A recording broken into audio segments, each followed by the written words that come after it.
Tennessee This Week from WATE 6 on your side starts now. Hello and welcome to Tennessee This Week. I'm Don Hudson. The University of Tennessee revealed names of the people making up the Board of Fellows for the new Institute of American Civics. The 13-member board includes former governors Bill Haslam, Phil Bredesen, plus professors of economics, English, law, ethics, and public leadership. Now, Governor Bill Lee proposed the institute during his State of the State as a way to support state efforts in advancing civic education and constructive debate. Joining me today is Mary Ann Wanamaker, the Executive Director of the Baker Center for Public Policy. What? Oh, I heard you say. Yeah. Well, what should you cut? Are you going to cut that out? Yeah, cut that out. Okay. Thank you.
Tennessee This Week from WATE 6 on your side starts now.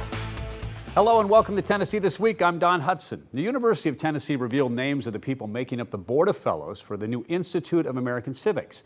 The 13-member board includes former governors Bill Haslam, Phil Bredesen, plus professors of economics, English, law, ethics, and public leadership.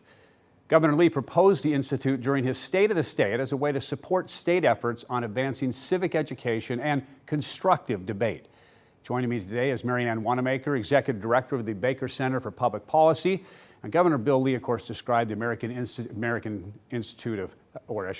of American Civics at the University of Tennessee as a flagship, a beacon celebrating intellectual diversity at our universities, teaching responsible, civic-minded people. I'm curious, can that really be put into practice today with the way we go at each other? We think so. I mean, it's very consistent with the mission of the Howard Baker Center and the work we've been doing for the last 19 years. We are viewing our mandate as to create a robust civic ecosystem in the state of Tennessee, including civic knowledge, right? How does government work? What are the principles of our founding? Right. Civic engagement. Are people voting? Are they working the polls? Are they running for office? And then civic skills. Are they capable of having constructive debate across differences of opinion? And that's the part, of course. I was going to ask you, can we? Can we? Well, you know, Howard Baker, this is his greatest legacy, right? It's his ability to bring people into the fold, to listen to different perspectives, and to find common ground. We've been working on these skills with our students for many years, and the Institute is just going to allow us to accelerate those efforts. Yeah. Obviously, on a broader scale, do you see that happening? Like when you look, I guess our attention goes to state or national politics. Sure.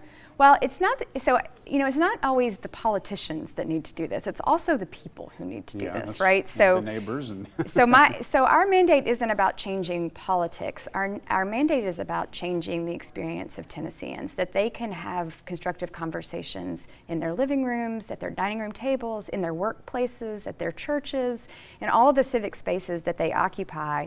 That skill set of, hey, I don't disagree with you, but we can either agree to disagree or we can find common ground on certain issues, right, I think is really important. Forget the politicians. Right. Let's work on the rest of us first. Yeah, it seems to bleed, people see that and then they think, oh, well, that's okay to do because that's how people in suits and dresses are treating each other, and then they start doing it at home. That's right. Yeah, they're looking to others for a model of civic skill, and I think what we've got to do is empower people to know, it doesn't matter whether my representative or senator acts this way, I need to act this way because it's important to American democracy that I do. On the flip side, in the same address that Governor Lee gave and praised the university and talked about strengthening civics, he also said some colleges and universities have become centers of anti-American thought. Do you believe that's true, and why or why not? Well, I think what's certainly true is that universities have struggled in the last several years to accommodate all viewpoints on campus. Now, the University of Tennessee actually has a really strong record on this point. We've been quite good at this, but other campuses nationwide have not. And so part of our mandate here is to make sure that we continue the University of Tennessee legacy, that all viewpoints deserve to be heard, that we are better off if we listen to people who differ from us, and that it actually makes our own argument stronger to understand the other side. Does the school go out of its way to do that, to try to bring in people from all different perspectives? We do, and we have, and I think if you go back and look at who has come to campus, but also who has come to the Baker Center in recent years, I think you'll find a wide spectrum of political views in that guest list. What about when students bristle? I'll use that word. They say, oh, we're going to bring in, for example, maybe someone who's on a far right, and they come in and they want to start protesting that. How is that being handled? Or say, no, we're not giving them money to come speak. That's not who we want here. Sure. We actually had a great example of this week. So we had a speaker at the Baker Center on Tuesday. There were some students in the crowd who disagreed with this speaker's history and viewpoints.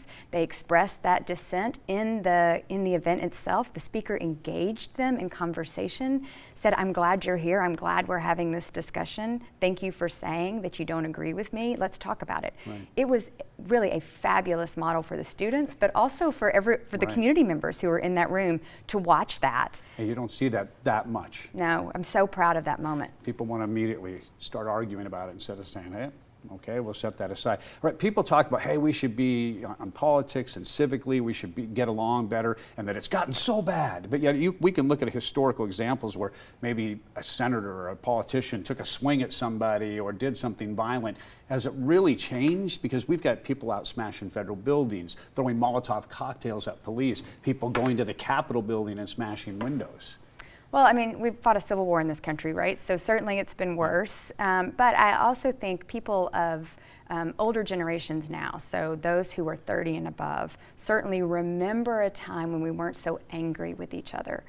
One of the things I worry about is that our students at UT, they don't actually have that in their memory. There's no point in their kind of living memory where politics functioned on a truly civil level. And so we think part of our job is to use Howard Baker's legacy to remind them it hasn't always been this way, and it won't always be this way. It will get better. Yeah, and it's true. If you don't know, and it's what the old saying, if you don't know history, you're bound to repeat it. And now you have a generation growing up where we haven't really had certain things take place. Certainly, we can't even talk about people who had to go off to, say, World War II or something like that, and how that changes from our parents' perspective and things like that. Talk a little bit more. You have mentioned Howard Baker, but talk a little bit more about his shadow and trying to use that and his pointing and his direction and his example. Yeah, I think one way to think about it is that our current political climate, our civic climate, and especially for young people, there's this, Arthur Brooks calls it the culture of contempt, where someone who disagrees with you is your enemy. They're evil. They're not to be accommodated. They're not to be listened to. Howard Baker was the opposite of that. He saw someone who disagreed with them, and he saw it as an opportunity. He leaned into that difference and said, I really want to understand where you're coming from and how we might find common ground. That is his greatest legacy. And I can't think of a more perfect role model for all of us as we engage in this work than him. Yeah, because we don't see a lot of that today. Jumping over to a different topic, to economics, and we just had a new jobs report come out. Unemployment at 3.7, 300,000 new jobs. Earnings are up 5%. People go, hey, I'm making more money, but inflation is still higher than our earnings, right? Are we going in the right direction? Is it going to get worse? Going to get better?